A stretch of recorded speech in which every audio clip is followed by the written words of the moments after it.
Tronton tak kuat menanjak gilas pikap di Jalintim Muba, sopir tewas di tempat. Insiden kecelakaan kembali terjadi di Jalan Lintas Timur Palembang Jambi, Kamis, tanggal 25 November tahun 2021.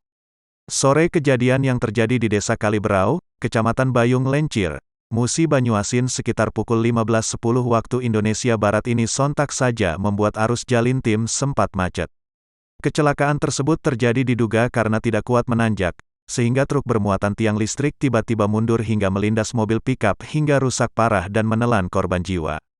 Dari informasi yang dihimpun, awalnya truk Hino berwarna hijau bernomor polisi BH 8748 ZU dan mobil pikap bernomor polisi BG 9239 BA melaju dengan arah yang sama yaitu arah Palembang menuju Jambi.